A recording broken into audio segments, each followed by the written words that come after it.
9:06.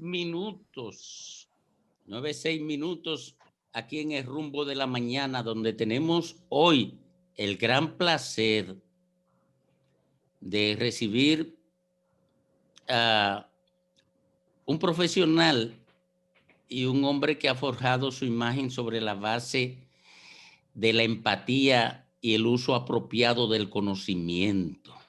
Se trata del superintendente de bancos, el buen amigo Alejandro Fernández W. Bienvenido. Buenos días, Domingo, encantado de estar acá, de la invitación. Yo pensaba que yo tenía varios amigos, me doy cuenta que tengo un amigo menos del que yo pensaba. No, pero Fafa no te ha maltratado nunca. Fafa ha sido siempre un aliado tuyo. Yo quiero no, pero fuera de broma, pasa? Que no oigo. Felicitarles por el espacio, y les cuento que en base a esa amistad es que pues acepté la invitación, porque nosotros habíamos estado fuera de los medios durante los primeros 100 días de la gestión. Cumplimos los 100 días y entendíamos que correspondía una rendición de cuentas a la sociedad, y estuvimos activos en ese pequeño media tour que ustedes habrán visto, pero a requerimiento de gente que yo pensaba que eran amigos míos, pues aquí estoy para acompañarles y para responder cualquier inquietud de ustedes o de su audiencia. Muchísimas gracias, Alejandro, por aceptar la invitación, y aquí somos amigos tuyos, créelo que sí. Mira, Alejandro, tú sabes que con el tema de la pandemia el gobierno había dado una prórroga de 3 meses para el pago de los préstamos, y se ha estado hablando mucho del tema de la amnistía crediticia, a la cual hemos visto una declaración de usted informando el por qué no debiera pasar. Tú sabes que aquí hay un tema serio de educación financiera, y en torno a esta prórroga la ciudadanía entendió lo que quiso y cómo pudo y lo que escuchó. Entonces nos gustaría escuchar de ti, para rumbo de la mañana, las aclaraciones pertinentes respecto a lo que está pasando hoy día. Bien, te agradezco. Vamos a dividirlo en dos. Primero lo que tiene que ver con el periodo de gracia, y ya luego esta propuesta de lo de la amnistía crediticia. En cuanto a lo del periodo de gracia, debo decir, tú mencionas la ciudadanía, pero también debo destacar que desde aquí, desde la superintendencia de bancos, evidentemente que yo no estaba aquí en ese momento, pero también desde las mismas entidades financieras que fueron quienes otorgaron estos periodos de gracia, se debió haber comunicado muchísimo mejor y explicado a los deudores, a la ciudadanía, muchísimo mejor en qué consistía esto del periodo de gracia. Debo reconocer como que algunos de los comunicados que sacaron algunas de las entidades de intermediación financiera eran confusos, para no decir engañosos. Por ejemplo, hubo entidades que llegaban a decir, no, que durante los meses de abril, mayo y junio te vamos a exonerar del pago de la cuota, o te vamos a liberar del pago de la cuota. Esa palabra exonerar o liberar dan a entender como si se tratara de una quita, o de que tú vas a dejar de pagar algo, cuando realmente no era eso. Lo que se estaba dando era una prórroga, era una dispensa, era una extensión de los plazos originales, era, digamos, un aplazamiento, un diferimiento del pago de esas cuotas. En ese momento yo estaba en los medios de comunicación junto a ustedes. Estamos hablando de meses finales de marzo, abril, y nosotros en los medios que tenemos en ese momento estábamos muy conscientes de este problema, de esta mala comunicación, y tratamos por todas las vías posibles de explicarle a la ciudadanía: no piensen que no van a pagar estas cuotas que le van a estar siendo, digamos que dispensadas por estos 3 meses. Yo di el testimonio mío. Yo me voy a acoger a nivel profesional y de mis empresas en ese momento al periodo de gracia, porque entendíamos, dada la situación que estábamos viendo en ese momento, que era una buena idea tener el dinero del lado de uno, del lado de nosotros en nuestros hogares o de nuestras empresas, esperar a ver qué ocurría con la pandemia, y ya luego, posteriormente, si pasaban los 3 meses y tú podías reponerte perfectamente, pues entonces ya simplemente abonar los préstamos y retomar tu curso original, o llegar a un nuevo entendimiento con las entidades financieras. Nosotros intentamos, desde los primeros pasos que dimos aquí en la superintendencia, de comunicar mejor. Sacamos unos videos, estuvimos en distintos medios tratando de explicarle a la gente en qué consistió esto. Lamentablemente ya la expectativa estaba creada, de que era una quita, de que la gente no iba a tener que pagar eso, y simplemente no podía ser, señores, porque recuerden que los bancos son intermediarios. Y si el banco dejaba de cobrarte a ti tu préstamo, entonces el banco también iba a tener que dejar de pagarle a los depositantes, a los ahorristas, los intereses que generan sus instrumentos, ¿no? Sin embargo, reconocemos que hubo falla y quiero establecer la responsabilidad, sobre todo del lado de las autoridades y de los mismos proveedores, porque en definitiva, la ciudadanía, como tú dices, entiende lo que quiere entender. Y si tú le das un indicio de que estás exonerando, de que estás liberando, pues es hasta razonable que entendieran de la forma incorrecta, cuando debió haberse manejado de otra forma. En cuanto a eso, lo que podemos decirles es que sí había una regla que nosotros hemos establecido, y es que los intereses que se acumularon durante ese tiempo, durante los 3 meses del periodo de gracia, claro que se acumularon y se tienen que pagar. Ahora, las entidades llegarán a acuerdos, hubo distintos mecanismos para que las personas puedan repagar esos intereses, número uno. Ahora, los intereses no se pueden capitalizar al préstamo, porque si se capitalizaran al préstamo, entonces el préstamo posiblemente hasta quedara más grande de lo que tú originalmente firmaste en el contrato, y también te verías en una situación de estar pagando intereses sobre intereses. Como ya yo he dicho públicamente, hubo algunas entidades que pretendieron hacer eso. Nosotros las identificamos y estamos en proceso de que se corrijan esas distorsiones. Y nada, el malestar ya el palo está dado. Te puedo comentar también lo de la amnistía crediticia, si desean. Adelante.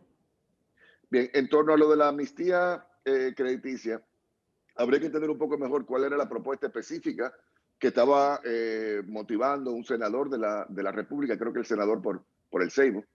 Entonces, lo que yo vi en la resolución era como que solicitando al presidente Luis Abinader que instruya al superintendente de bancos a que aplique una amnistía crediticia sobre los historiales de crédito de las personas.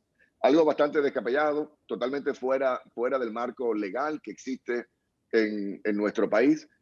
Antes de responder, quiero decir algo.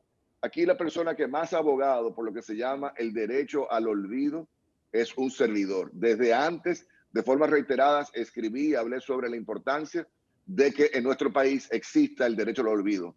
Diferente, digamos, que no mantengamos una situación, digamos, de una letra escarlata, como el libro aquel, o como de Jean Valjean, en el caso de Los Miserables, como que tú estabas marcado de por vida por tú haber tenido algún tipo de problema en tu historial crediticio. Y a raíz de esas propuestas, en el año 2012 se aprobó una nueva ley de habeas data que efectivamente y finalmente hace válido la ley el derecho al olvido en nuestro país luego de 4 años o de 48 meses.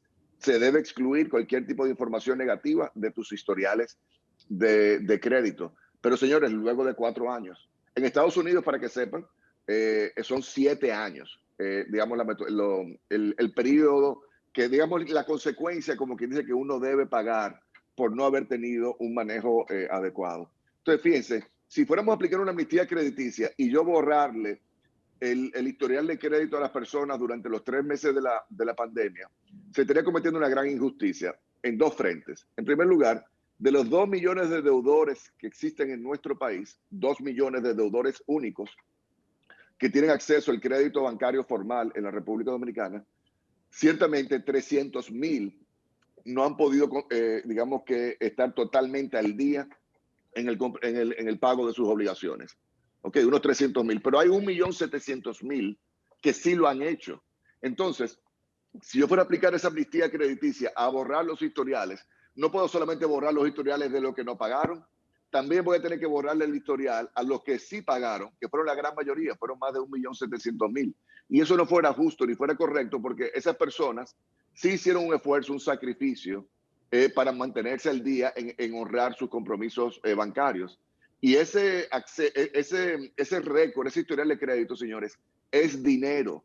Eso es capital reputacional que vale dinero y que permite que las personas hoy en día en nuestro país tengan acceso al crédito de una manera que no se tenía aquí antes de que tuviéramos el mecanismo de los historiales de crédito.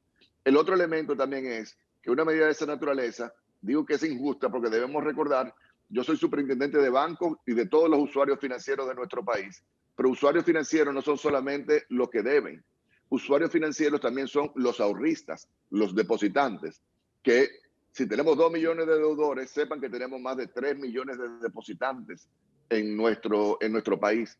Siendo así, yo estaría poniendo a riesgo el ahorro de los depositantes, porque recordemos algo, esa medida de amnistía crediticia, ¿a qué motivaría? Ah, bueno, si yo dejo de pagar, me van a borrar mi historial de crédito, no tendrá consecuencia el dejar de pagar, pues entonces voy a dejar de pagar. ¿Y qué ocurre? Que de cada 100 pesos que a ti te presta un banco, la gente a veces cree como que esos 100 pesos son del banco o del banquero, de los dueños del banco. Y no es así, señores. 10 pesos lo puso el banquero, el dueño del banco, pero 90 pesos de cada 100 son de depositantes y de ahorristas como ustedes, como nosotros. Bien, señores, conversamos con el economista que mejor comunica, Alejandro Fernández, superintendente de bancos. Alejandro, mira, el sistema financiero nacional ha evidenciado mucha solidez en los últimos años y de hecho en el marco de la pandemia vemos cómo instituciones bancarias realizan continuas ferias en ámbitos de automóviles, hipotecarias y todo esto, y reportan grandes contribuciones a esas ferias, ¿no? 8.000 millones, 6.000 millones y todo esto. El COVID-19, que ha impactado toda la vida de la humanidad, ¿cómo se manifiesta en la consolidación de ese sistema? ¿Se mantiene fuerte? ¿Cuáles son los elementos que lo caracterizan en este momento? Bien, mira, afortunadamente, antes de del impacto de la pandemia, se gozaba y se sigue gozando de un buen nivel, digamos, de calidad de la cartera, de la solvencia y de la liquidez de las entidades. Ahora, evidentemente que se ha dado un impacto. Ese nivel de actividad crediticia que destaca en cuanto a las ferias, si realmente tú lo ves en cuanto al ciclo de crédito, el crédito está creciendo a un ritmo mucho menor que el que crecía anteriormente. Y esto a pesar, digamos, de medidas de política monetaria extraordinariamente flexibles que han inyectado mucha liquidez al sistema. Aún así, realmente el crédito no está creciendo como crecía antes y la mora ha tendido a empeorar. Es decir, la cantidad de préstamos que no están al día. Ciertamente que ha aumentado. Ahora, ha aumentado todavía a un ritmo relativamente bajo, diría yo. Le puedo dar de primicia que a noviembre la morosidad fue de un 2.2%. En noviembre. Del total de la cartera. Ahora, a noviembre recién tenemos esa cifra desde ayer, 2.2%. Si lo ven, por ejemplo, un año atrás, era como de un 1.7%. Así que un deterioro en la calidad de la cartera, pero todavía relativamente bajo. Se ha desarrollado mucho, sobre todo lo que es la banca digital y los pagos digitales y la banca por Internet, que vemos como algo positivo también para que la gente vaya migrando a canales que son tanto más sanos, también que son menos costosos y que pueden redundar en mayor eficiencia en el sistema financiero, eficiencia que esperamos que se demuestre posteriormente en mejoras en las condiciones que pueden recibir los usuarios y los clientes financieros.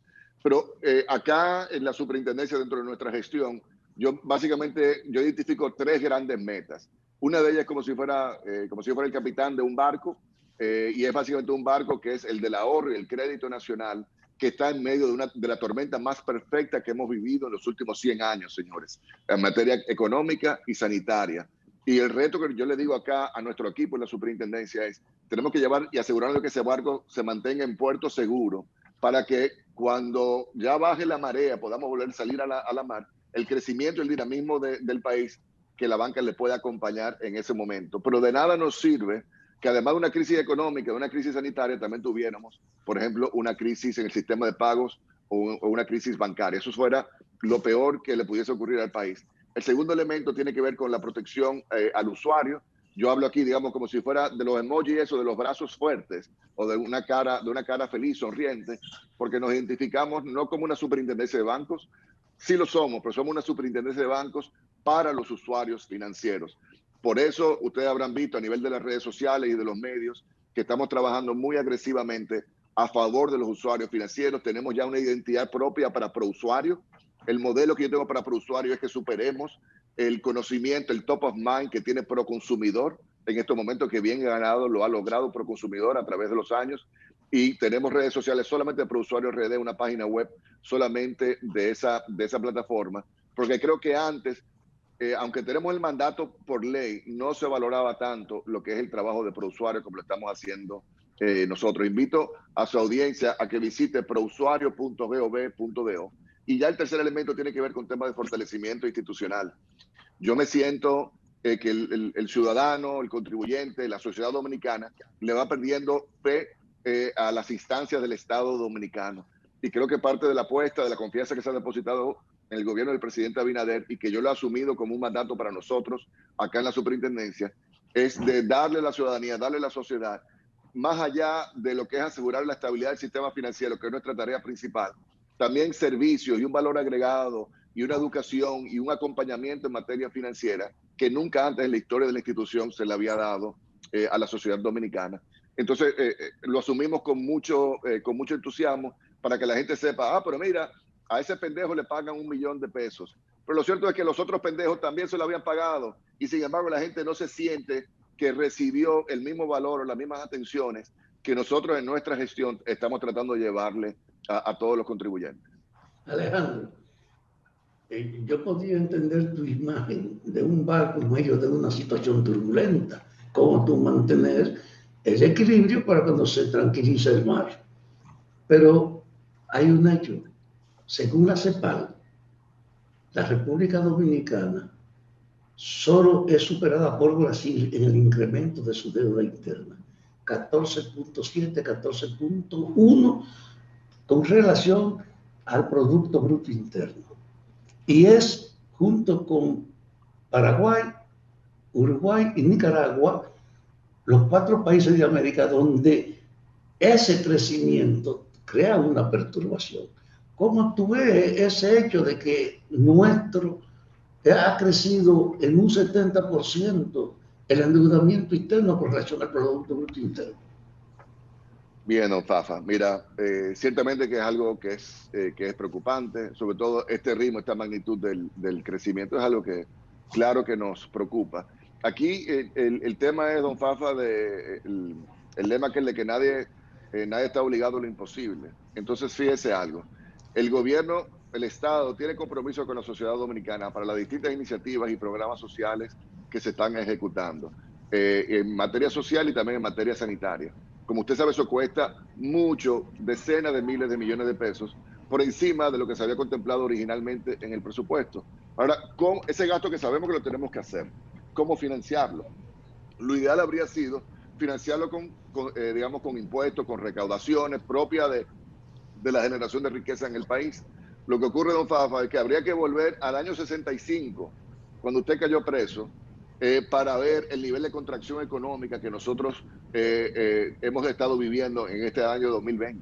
Literalmente, don Fafa, son 55 años que no habíamos visto un ajuste, una caída en la actividad económica como la que estamos viviendo, como la que se vivió en el 2020.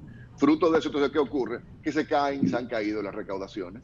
Y entonces se hace necesario pues recurrir al endeudamiento. No hay de otra, don Fafa.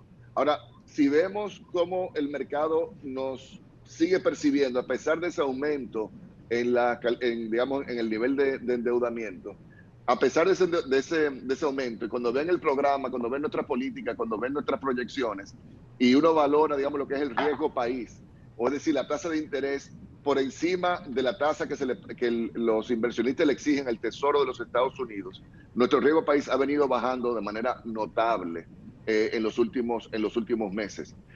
Para que tengan una idea, en la crisis bancaria del 2003-2004, nosotros llegamos a tener que pagar 1.900 puntos básicos, es decir, 19% por encima de lo que se le exigía al Tesoro de los Estados Unidos. Algo parecido se ocurrió durante la crisis del 2009-2010, la crisis internacional, de esa magnitud. Así que si el Tesoro de los Estados Unidos, para colocar una deuda del 1%, el mercado le exigía que el Tesoro pagara un 1%, a nosotros, República Dominicana, nos exigían un 20%. Es decir, 20 menos 19, ese diferencial, esos 1.900 puntos básicos, es el riesgo país. Ahora mismo, don Fafa, eso ha bajado ya a niveles incluso parecidos a los que teníamos antes de la pandemia. Entonces, el mercado entiende y el mercado reconoce que esto es parte, digamos, del acomodamiento de la carga, que no hay otra alternativa.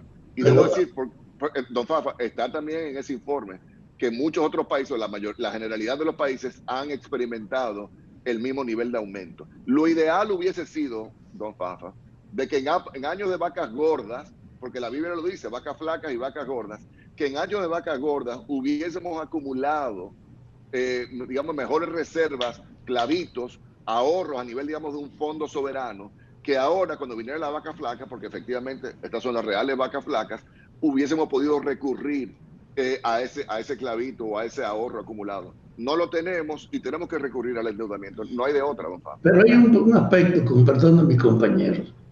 Mire, endeudarse no es el problema. ¿Cuál es el destino de lo que asumimos como crédito? Si es para estimular la activación económica, se justifica. Ahora, estamos endeudándonos fundamentalmente para atenuar las tensiones sociales en una atención a ello. Tiene que haber un equilibrio al endeudarnos entre la inversión para reactivar la economía y la otra para apaciguar las tensiones sociales. ¿Cómo tú crees que se ha dado ese equilibrio aquí ahora? Bien, totalmente de acuerdo con usted, don Fafa. Así mismo, yo siempre le he dicho que las deudas son más que causa de problemas, son consecuencia de los problemas. ¿Por qué fue que recurrimos al endeudamiento en primer lugar?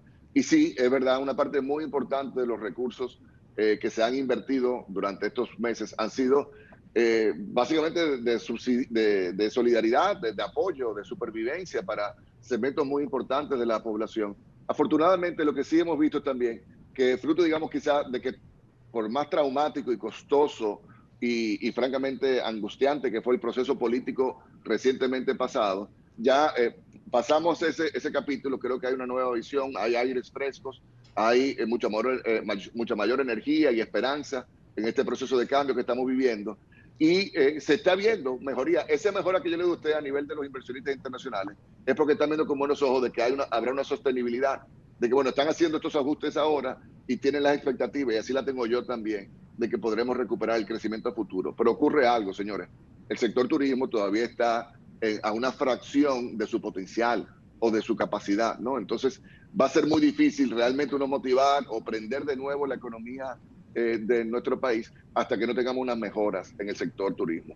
Lo que le puedo asegurar es algo, ustedes lo pueden ver no solamente por las fuentes oficiales o porque yo se lo diga, todos los otros analistas oficiales, incluyendo esa de la CEPAL que usted cita, don Fafa, están apuntando a una recuperación, a una reanimación de la actividad económica muy importante para el año 2021. Estoy seguro de ello.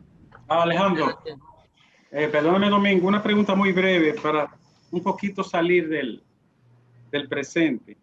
Y si nos puedes ayudar a entender sobre ese mismo tema, porque tú explicas de manera muy pedagógica siempre. ¿Está acabado nuestro límite para seguir cogiendo prestados? ¿Llegamos al techo? ¿Sí o no? ¿Y cómo pudo un tipo como César el Abusador lavar 3.400 millones con un sistema tan seguro como el financiero y bancario? ¿Cómo pudo pasar todo eso en años y nadie tuvo una alerta? Bien. Mira, en cuanto a lo del límite, no creo que hemos llegado al límite absoluto. Claro, Porque la economía sigue creciendo y la economía va a crecer de una manera importante el año que viene y los años que por venir. Ahora, ¿podemos volver a crecer en esta magnitud con el nivel de endeudamiento como el que indicaba don Fafa anteriormente? Claro que no se puede aguantar. Pero, señores, si hay un desfase entre los ingresos, las recaudaciones y el gasto del gobierno, se genera un déficit. Y ese déficit fiscal, estatal, hay que solventarlo. O sea, hay que buscar el dinero para poderlo cumplir. ¿Y cómo que se hace? Bueno, con el acumulamiento de deuda. Y yo no te puedo decir a ti, Nieves, que el año que viene vamos a tener un equilibrio en las cuentas fiscales. ¿Por qué no? Porque el gobierno todavía va a seguir teniendo que gastar en una magnitud importante y las recaudaciones, aunque vienen repuntando, todavía no están en el nivel en el que están.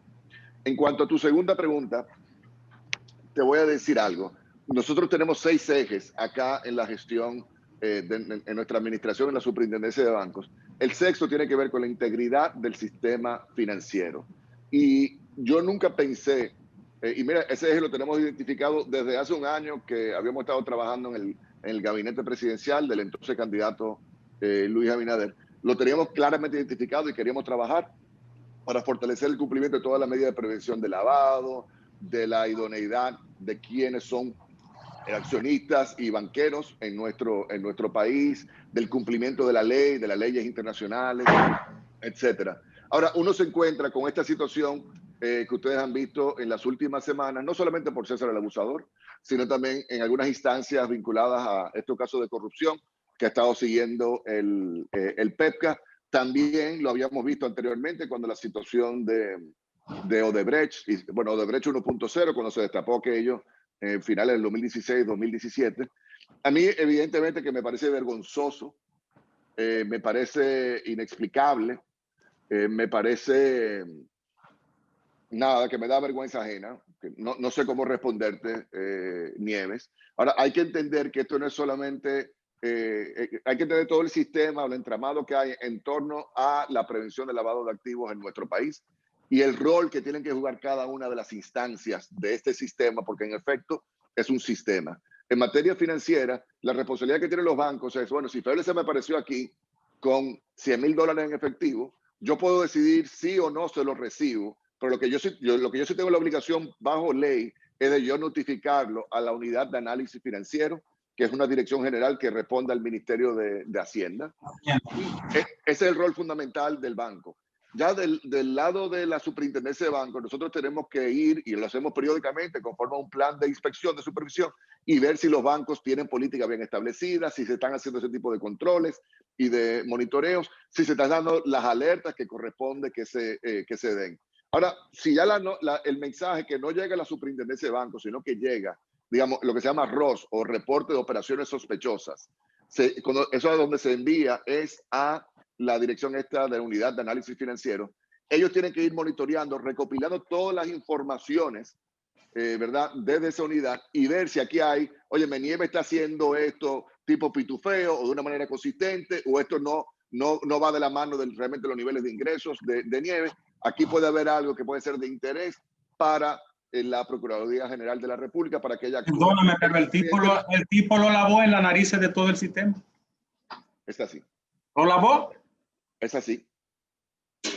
Un no carajo solamente... que no era millonario, ni era nada, y lavó todos esos cuartos en el sistema. Mira, Ricardo, la misma indignidad, la misma indignación que tú sientes, yo la siento también. Y quiero que sepa que le he hablado con los presidentes de las principales entidades financieras de nuestro país, de que esto no se puede repetir, de que nosotros no vamos a aceptar esto. Aquí, y eso ocurrió, lo que es peor de todo, en el proceso de la autorización de la aprobación de una supuesta gran ley de prevención del lavado de activos que se aprobó en el 2017, bajo la nariz de los evaluadores internacionales del GAFILAT, que es este grupo de acción financiera para fines de validar y certificar a los países en materia de prevención de lavado. Todo eso ocurrió mientras lo que tú mencionas ahorita, lo de Odebrecht, lo de César el Abusador, lo de estos casos del PEPCA recientemente, mientras el país fue evaluado y calificado favorablemente por esos organismos. Y el riesgo que yo enfrento ahora, no solamente yo, pero lo asumo muy personalmente porque a diferencia de ustedes que son millonarios, yo de aquí saldré en su momento. Yo tengo claridad de que yo saldré de esta posición. Yo tendré que reinsertarme ya en mi actividad privada, social, y darle la cara, seguirle dando la cara a la sociedad dominicana. Y no es verdad que bajo nuestra administración va a venir el GAFILAT a finales del 2021 o en el 2022 y va a decir de que nosotros no hemos hecho lo suficiente para trabajar los temas de lavado de activos en la República Dominicana, de prevención. Por tanto, estamos cambiando eso de una manera significativa, pero yo espero más que decirle, anunciar qué es lo que estamos haciendo, que ustedes vayan viendo los resultados. Pero ese es el riesgo que el país, y no solamente el país, que el sistema financiero y que nuestro gobierno, que el Estado enfrenta ahora mismo, de que aquí vengan esos evaluadores, que por cierto, la que era la directora general de la unidad de análisis financiero, llegó a ser incluso la presidenta de ese gremio, de ese organismo de GAFILAT, sale del gobierno y uno se encuentra con la muy lamentable y decepcionante realidad de que esa ahora abogada de una de las principales, de las personas imputadas en el caso de prevención de lavado de activos, quizás más grande en la historia de nuestro país. Esa vergüenza ni yo, ni mis hijos, ni esta institución la va a pasar con nosotros en lo que estemos en esta gestión. Y nada, yo comparto tu indignación, no sé qué decirte. Y tú has visto, lo habrás visto en mi publicación en las redes sociales, de que esto no se puede mantener, Ricardo, pero ¿qué hago? O sea, te reconozco abiertamente que no se gatillaron, no se ejecutaron los pasos, los procesos que se debieron haber dado. Ahora, si uno se pone a pensar de quiénes eran que estaban en las cabezas de las distintas organizaciones que pertenecen a este sistema, no más palabras, magistrado. Gracias. Desde la Procuraduría hasta la Unidad de Análisis Financiero, y aquí mismo también, lo debo decir, desde donde yo estoy, de donde yo me siento. Es realmente algo... Gracias, Alejandro. Vergonzoso. Quizás un nivel de Y mira, indulgencia en el sector privado. Gracias por este conversatorio tan amplio y vuelve a la humildad. Ricardo, no me queda tanto. Gracias, Alejandro Fernández.